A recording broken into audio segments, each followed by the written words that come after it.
સ્વામિનારાયણ સાક્ષાત્ અક્ષર પુરુષોત્તમ સર્વેભ્યઃ પરમં શાંતિં આનંદં સુખમર્પયેત. શ્રી સ્વામિનારાયણ ભગવાનની જય. શ્રી અક્ષર પુરુષોત્તમ મહારાજની જય. શ્રી ગુણાતીતાનંદ સ્વામી મહારાજની જય. શ્રી પ્રમુખ સ્વામી મહારાજની જય.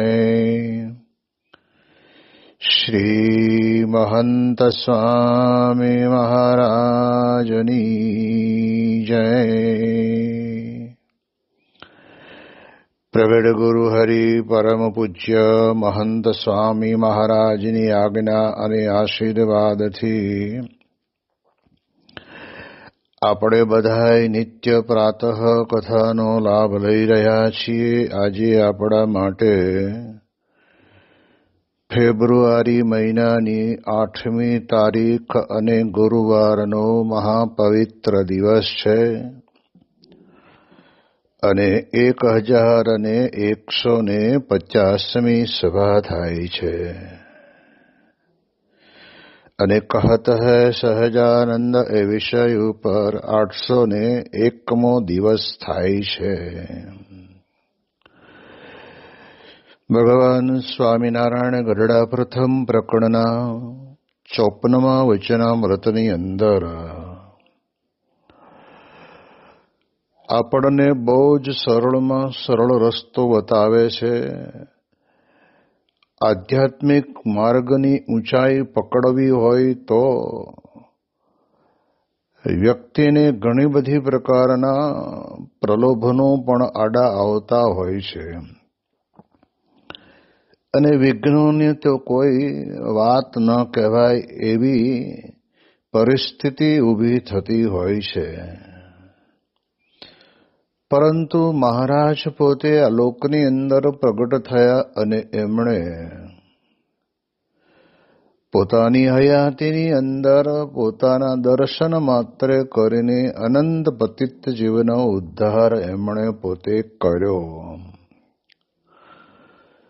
પરંતુ આ કલ્યાણની વાત અવિરત ચાલુ જ રહી છે. કહેતા કે મોક્ષનું દ્વાર સદાયને માટે એમના પરમ એકાંતિક સત્પુરુષ દ્વારા પૃથ્વી ઉપર ચાલુ રહ્યું છે અને એ મોક્ષના દ્વારનો રસ્તો જો આપણે બરાબર સમજી લઈએ તો બહુ જ ઓછી મહેનતે આપણને સજે સજે અક્ષરધામનો રસ્તો આપણા માટે ખુલ્લો મળી જાય. એટલા માટે થઈને મહારાજ પોતે આ વચનામૃતની અંદર આપણને એક વાક્ય એવું કહે છે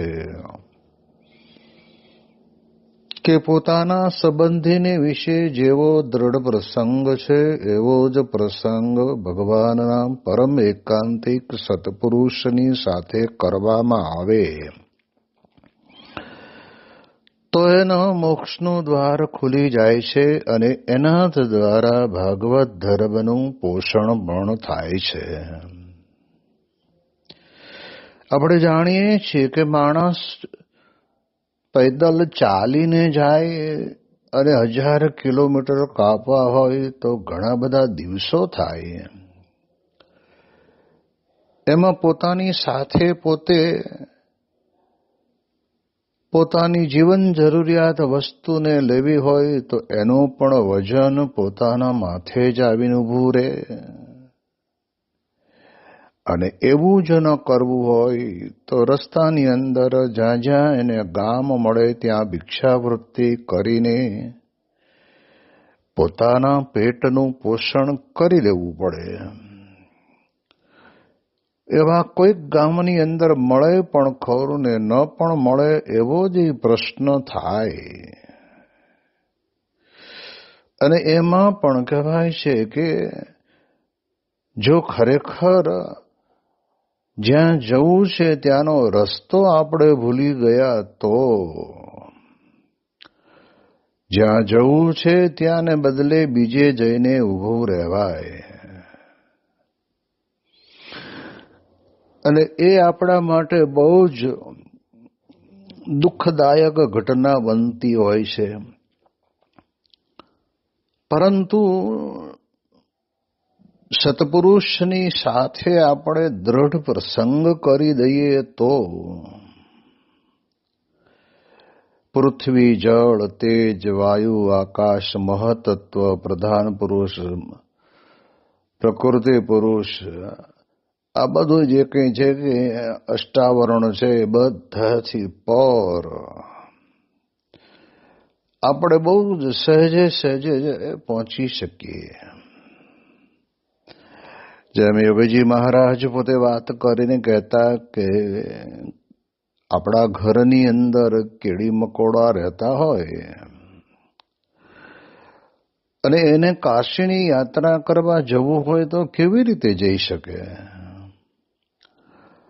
એ તો રસ્તામાં ગમે ત્યાં નીકળે ત્યારે કઈ બસના ટાયર કે ગાડીના ટાયર કે પછી માણસના પગ નીચે ચગદાઈ જતા વાર લાગે નહીં. અને કાશી તો પહોંચવું તો મુશ્કેલ છે, પણ રસ્તાની અંદર જ એના રામ રમી જાય. પણ બાપા કે જે ઘરની અંદર રહેતા હોય એ બધા જ ભેગા મળીને કાશીની યાત્રાએ ટ્રેનમાં બેસીને જતા હોય અને એના ભાથાના ડબ્બાની અંદર કીડી કે મકોડો બેસી જાય તો હે શાંતિથી ભૂખ લાગી હોય ત્યારે એ ડબ્બાની અંદરથી કરકોરી લઈને ખાઈ લેવાનું. એને ટિકિટની ચિંતા નહીં, એને બેસવાની રિઝર્વેશનની ચિંતા નહીં કે એને ખાવાની ચિંતા નહીં. અને જેમણે ભાથાનો ડબ્બો સાથે લીધો હોય એ લોકોને તો ભૂખ લાગે ત્યારે ખાય. જ્યારે યોગી બાપા કે મારી વાલી આ તો 24 કલાક એના ઉપર જ બેસીને ટટકાર્યા કરે. એટલે સરળમાં સરળ કહેવાય કે એની સાથે આપણી એવી દ્રઢ પ્રીતિ થઈ જવી જોઈએ. જેવી પ્રીતિ દેહના સગા સંબંધીની સાથે છે એવી એનાથી આગળ પણ આપણને કહે છે કે મહેસાણાના રેલવે સ્ટેશન ઉપર સરસ મજાનું એક સલૂન પડ્યું હોય, એની અંદર બેઠક રૂમ, બેડરૂમ, રસોડું, બાથરૂમ, આ બધી પ્રકારની સુંદર સુવિધાવાળો એક ડબ્બો પડ્યો હોય સલૂનનો. તો જ્યાં પડ્યો હોય ને ત્યાં જ રહે. એને કદાચ છોકરા ધક્કો મારે તો 5, 10, 15 ફૂટ સુધી એ ડબ્બો ખસે, વળી પાછા આ બાજુથી આ બાજુ ખસેડે. એમને પડ્યો ડબ્બો તો કઈ દિલ્હી સુધી તો પહોંચવાનો છે નહીં. પરંતુ એ ડબ્બાને, સલૂનના ડબ્બાનો આંકડો, એન્જિનના ડબ્બા જે બાંધેલા હોય એની આરે આંકડો ભરાવી દે તો મારો સડસડાટ આશ્રમ એક્સપ્રેસ હોય કે રાજધાની હોય કે વંદે ભારત હોય એની પાછળ તમારે સડસડાટ કરતો તમારા સવારના પોરમાં દિલ્હીના સ્ટેશન ઉપર. ભાઈ એમ કે સારો ડબ્બો હોય કે પછી ખખડ બખડ તૂટલો ફૂટલો ડબ્બો હોય, પણ એ ડબ્બાનો આંકડો એન્જિન સાથે હોવો જોઈએ. આ બધા કેવા સરળ માર્ગ છે.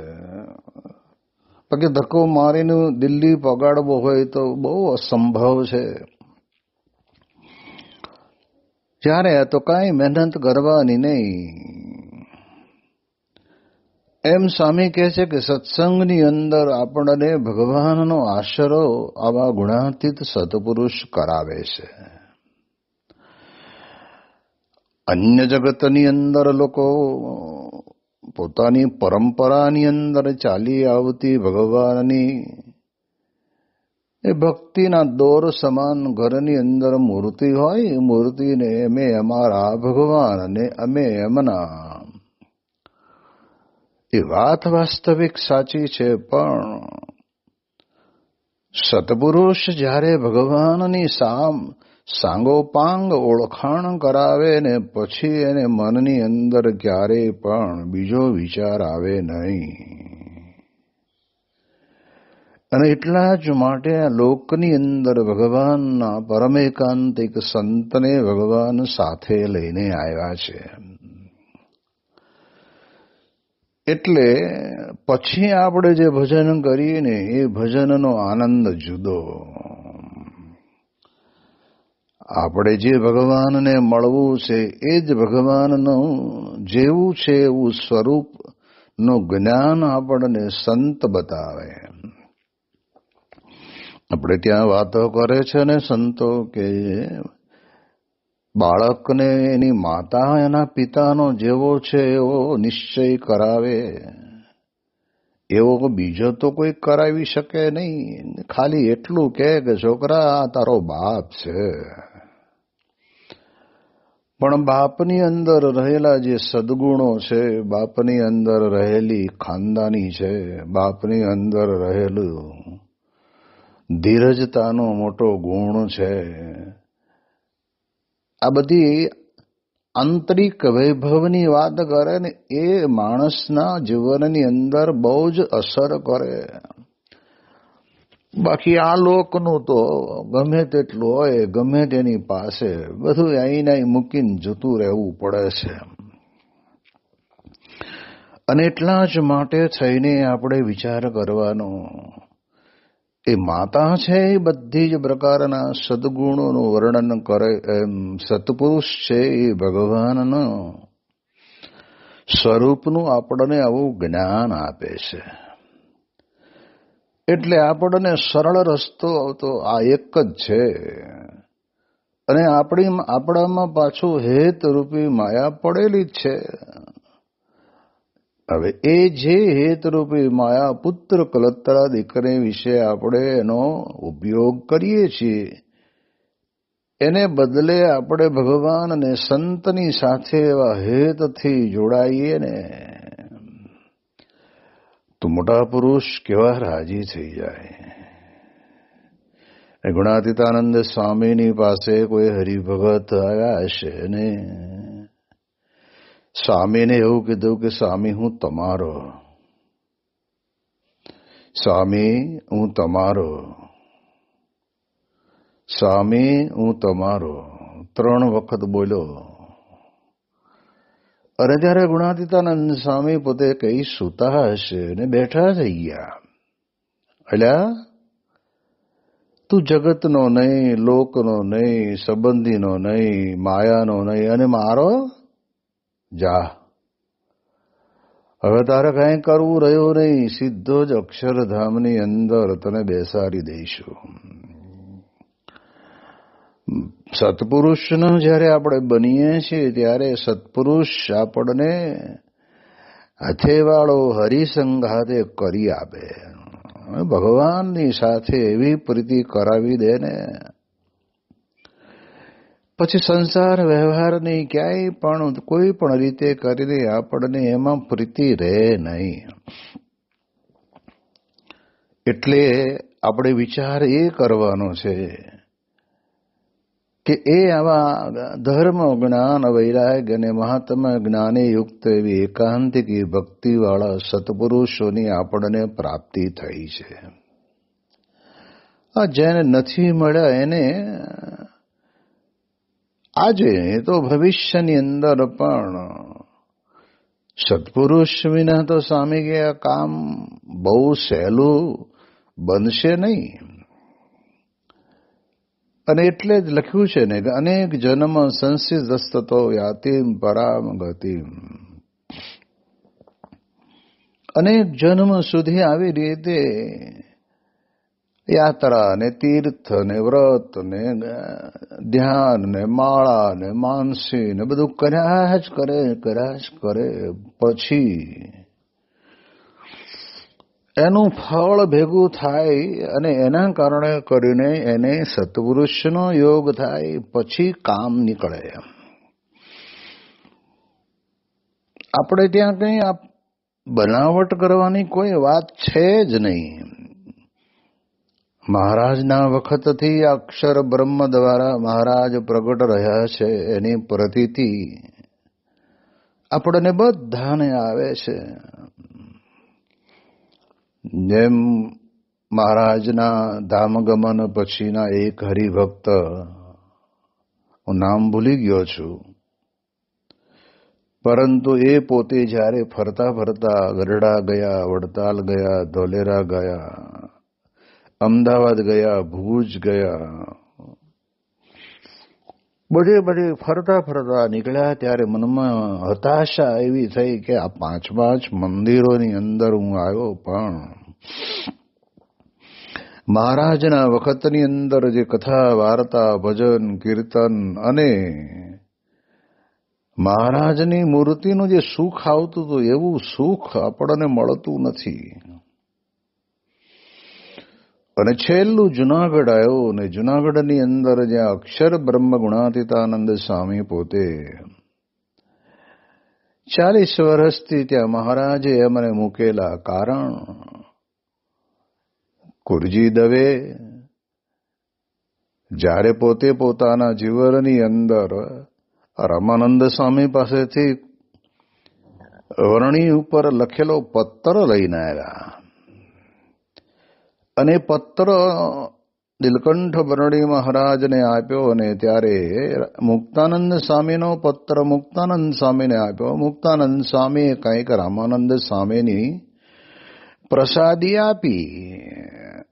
આ લોકની અંદર જગતનો જીવ તો આટલામાં જ રાજી થઈ જતો હોય છે ને એની પ્રસાદીની વસ્તુનો સ્પર્શ કરીએ એ આપણો એક જેને કહેવાય ને કે ધર્મ છે. પરંતુ નીલકંઠ વર્ણી મહારાજ કહે છે કે મારી પાસે તો કાંઈ છે નહીં, પણ તમે રામાનંદ સ્વામીના પધારવાના સમાચાર લઈને આવ્યા છો તો એની વધામણીની અંદર જાઓ, હું તમને મારું અક્ષરધામ આપું છું. સત્સંગની અંદર તો આપણે બધાને એવું છે, અક્ષરધામની જ્યારે વાત કરીએ ત્યારે અક્ષરધામનો મહિમા સમજાણો ન હોય એટલે આપણને કંઈ બહુ અતિ મહત્વનું મળી ગયું હોય એવું આપણને લાગે નહીં. જેમ ઇંગ્લેન્ડની અંદર એક બીચ ઉપર જળજણીનો સમયો કરવા માટે હરિભક્તો અને પ્રમુખ સ્વામી મહારાજ અને સંતો ગયેલા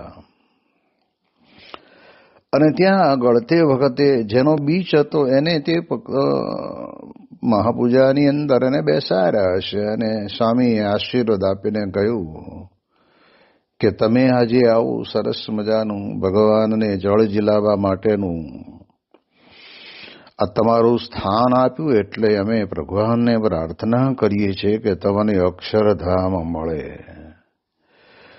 અને ત્યારે ગુજરાતીની અંદર સ્વામી બોલેલા એટલે વિવેક સાગર સ્વામી કે જે હરિભક્તો હશે એમણે કહ્યું તો એ કે મારે એવું કંઈ નથી જોઈતું, મારે તો મારી પત્ની ભાગી ગઈ છે પાછી આવે એવું કરો. માયાનો જીવ છે ને માયાની અંદર આ બધું માગ્યા જ કરતો હોય છે અને આવો જ વિચાર એના અંતરની અંદર રહેતો હોય છે. કુરજી દવેને તો ખબર નહોતી કે આ અક્ષરધામ એટલે શું. કંઈક બીજું આપ્યું હોત તો આપણને યાદે રહેત. પણ જ્યારે મહારાજે જુનાગઢ મંદિરના મહંત તરીકે અક્ષર બ્રહ્મ ગુણાતીતાનંદ સ્વામીને નિયુક્ત કર્યા ને ત્યારે કુરજી દવેને કહ્યું કે હે કુરજી દવે, તમને અમે એક વરદાન આપેલું યાદ છે? અરે મહારાજ, એવું તો કંઈ યાદ આવતું નથી. રામાનંદ સ્વામી પધારવાના છે એના સમાચાર લઈને આવ્યા નહીં. એની વધામણીમાં મુક્તાનંદ સ્વામીએ તમને ભેટ આપી. ત્યારે અમે કીધેલું કે અમે તમને અમારું અક્ષરધામ આપીએ છીએ. હા હા મહારાજ, લાવો લાવો, શું છે? અને ત્યારે મહારાજ પોતે બોલ્યા કે આ અક્ષર બ્રહ્મ ગુણાતીતાનંદ સ્વામી છે, અમારે રહેવાનું સાક્ષાત અક્ષરધામ છે, અમારી અખંડ સેવામાં છે. અને આ જુનાગઢ પંથકની અંદર બધાને અમારું સુખ આવે એટલા માટે થઈને અમે તમને બધાને આ અક્ષર બ્રહ્મ ગુણાતીતાનંદ સ્વામી અક્ષરધામ અવતારને અમે ભેટ આપીએ છીએ. ત્યારે ખબર પડી. હવે મહારાજ પોતે જ ઘણા બધા લાંબા સમય પછી પણ પોતાના જ અક્ષર બ્રહ્મની ઓળખાણ આવા એકાદ ભક્તના વરદાન આપેલું હોય એ વરદાનને યાદ કરાવીને સમગ્ર સોરઠ પ્રદેશની અંદર કહેવાય છે કે આ પ્રમાણે બધાને મુક્તિનો દરવાજો ખોલી આપ્યો. અને ગુણાતીતાનંદ સ્વામી એ જૂનાગઢની અંદર આવી અદ્ભુત વાતો કરતા હતા. સંતોના નીતિ નિયમ, ધર્મ નિયમ, આજ્ઞા, ઉપાસના અને સત્પુરુષનું સામીપ્ય છે ને હંમેશને માટે આપણા જીવનની અંદર આપણને ખૂબ શાંતિ આપતું હોય છે, આંતરિક આનંદ આપણને આપતો હોય છે. ભલે ને સત્પુરુષ કદાચ રૂમમાં બેઠા હોય, પણ આપણા મનની અંદર એની દિવ્ય કિરણોની અસર તો આપણને જરૂર થાય છે. તો આપણે વર્ષોથી અનુભવતા આવ્યા છીએ. એટલે એમને એમ થયું કે સ્વામી, હું તો બધે ફરીને આવ્યો, મહારાજના બંધાવેલા મંદિરોની અંદર જઈને આવ્યો, પણ મને તો એમ હતું કે મહારાજ ગયા પછી આ સત્સંગ મહારાજના વખતની અંદર જેવો હતો એવો રહ્યો નથી. પણ અહીં આવ્યા પછી એમ લાગ્યું કે એવો ને એવો જ લીલો પલ્લવ સત્સંગ જો હોય તો જૂનાગઢની અંદર જૂનાગઢના જોગી ગુણાતીતાનંદ સ્વામી પાસે છે. તો આપણે એટલું તો સમજવાનું કે મહારાજે આવા પ્રસંગોની અંદર કેટલા બધા ભક્તોને આવો અનુભવ કરાયો છે. આચાર્ય રઘુરજી મહારાજ જેવા પણ ગુણાતીતાનંદ સ્વામીને એમ કહે કે સ્વામી, આ મારામાં રહેલી કસર કેમ ટળે? અને ત્યારે સ્વામી પોતે બોલ્યા, સ્વામી કે તમે તીર્થવાસી થઈને જૂનાગઢ આવો અને અમારી કથા વાર્તા સાંભળો ને તો આ કસર બધી ટળી જાય. કારણ કે કસર ન ટળે ને ત્યાં સુધી શરીરમાં આપણને કોઈ પણ પ્રકારનું સુખ આવતું નથી. કસર એટલે કે આપણને કંઈક તાવ હોય, તરિયો હોય, માથું દુખતું હોય, પેટમાં દુખતું હોય, આવું જે કંઈ હોય એને કસર કહેવાય. એમ આધ્યાત્મિક માર્ગની અંદર કસર એટલે સ્વભાવ, દોષ, પ્રકૃતિ, વાસના, રાગ, ઈર્ષા, માન, ક્રોધ, આ બધું આપણને પડ્યું છે, બધું ભરેલું છે. અને એના કારણે કરીને જ આપણને સંસારની અંદર વ્યવહારમાં ઘરમાં સુખ આવતું કે નથી, પછી આપણને સત્સંગની અંદર સુખ આવતું, આવું બન્યા જ કરે છે. અને એટલા જ માટે થઈને આપણને અહીંયા આગળ જ્યારે રઘુરજી મહારાજને કહ્યું કે તીર્થવાસી થઈને આવો, અને જૂનાગઢની અંદર આવ્યા, ગુણાતીતાનંદ સ્વામીનો સમાગમ કરે અને વાસ્તવિક તીર્થવાસી બન્યા. એવું નહીં ખાલી કહેવા પૂરતું આપણે જઈએ, ખીચડીની અંદર એકાદ રીંગણું બટાકું નાખીને પછી સ્વામીની કથા સાંભળવા બેસી જાય. સગડીમાં જ્યાં સુધી તાપ હોય ત્યાં સુધી ખીચડી ચડે, કાં તો કાચી રહે, કાં તો વધારે પડતી બળી જાય, ડૂણાઈ જાય. એવો કોઈ રસાસ્વાદ અંતરની અંદર રાખ્યા વગર એમણે ગુણાતીતાનંદ સ્વામીની કથા વાર્તાનો લાભ લીધો. અને પછી તો આપણે જાણતા હતા કે સ્વામીને આવી ખબર પડી એટલે સ્વામી પોતે ઠાકોરજીનો થાળ એમને ત્યાં મોકલતા. અને ઘણી વખત આચાર્ય મહારાજના મેળે જઈને સ્વામી પોતે વાતો કરતા. ભગવાન સ્વામિનારાયણની પરંપરાની અંદર આચાર્ય પરંપરામાં આવતા રઘુજી મહારાજ એક આચાર્ય એવા કે જેમણે ખરેખર પોતાના જીવનની અંદર પોતાનામાં રહેલી કસરને ટાળવા માટેની ઝંખના થઈ અને એવી રીતે આવતા જ રહ્યા અને એના કારણે કરીને વડતાલના ગુરધનદાસ કોઠારી પોતે વાત કરતા કે છેલ્લે જ્યારે સ્વામીનો સમાગમ કરીને રઘુજી મહારાજ પોતે વડતાલ આવ્યા ત્યારે આમ દેખાય આવ્યા આપણને સ્વામીમય બની ગયેલા. જેમ કોઈ નાના બાળકને કોઈ પદાર્થની ઈચ્છા હોય ને એના મય બની જાય અને એમાં એને મળી જાય ને પછી તો સ્વામી કહે છે ને કે પોતાના હાથમાંથી બીજાને કોઈને અડવાય ન દે. ઘણી વખત મંદિરની અંદર નાના છોકરાઓને લઈને એ છોકરાના પપ્પા આવ્યા હોય અને બાઇકની ચાવી છોકરાની પાસે હોય ને સંતો કે લાવો અમને આપ. ના ન આપું. કેમ કે મારી છે. હવે એને તો ચલાવતા આવડતું નથી પણ એના પપ્પાની છે એ પણ મારી છે એટલું તો નાનપણથી એને અંતરની અંદર મારાપણાની ભાવના થઈ ગઈ છે. ના આપે એ બહુ સ્વાભાવિક વસ્તુ છે. એમ સ્વામી કહે છે કે અક્ષર બ્રહ્મ ગુણાતીતાનંદ સ્વામી પાસે જે એમણે પ્રાપ્ત કર્યું એના મય બની ગયેલા. સ્વામી મય જ બીજો વિચાર નહીં. ત્યારે આપણે વિચાર કરવાનો કે મહારાજ આપણને આ વચનામૃતની અંદર કેટલો સરળ રસ્તો બતાવે છે. અરે જ્યાં ત્યાં નાખી દેવા જેવી વસ્તુ હોય કામ વાસનાને કારણે કરીને લોકો કેવી પોતાની વૃત્તિ જ્યાં ત્યાં ડોલતી કરી દે છે અને ભેખડે ભરાઈ જતા હોય છે અને એમાં હેત કરી દેતા હોય છે. એના સિવાય એને દુનિયા દેખાય નહીં. તો એ બધું પડ્યું મૂકીને સંસારમાં રહેવું હોય તો રહ્યો, એનો વાંધો નથી. લગ્ન ગ્રંથિથી જોડાવો એનો વાંધો નથી. પુત્ર કલત્રાદિક થાય એનો વાંધો નથી. પણ એના મય બની જવાનું નથી. આપણે તો અંતરની અંદર એક જ વિચાર કરવો કે મારે તો અક્ષરધામમાં જવું છે એવો એક મારે સંકલ્પ કરવો છે. બીજું કાંઈ મારે રાખવું નથી. આ પ્રકારનો વિચાર જ્યારે પોતાના જીવનની અંદર રહે ત્યારે સત્પુરુષની હારે પ્રીતિ થાય.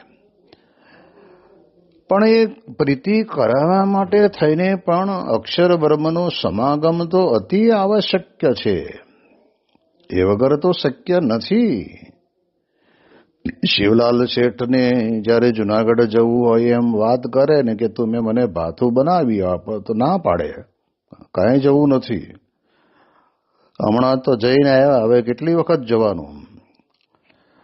પણ થોડા દાડા જવા દે ને વળી પાછા કહે કે મારે ઉઘરાણીએ જવું છે અને આટલા પૈસા લાવવાના છે તો 15 દિવસ થશે માટે એનું ભાથું તરત બનાવી આપે.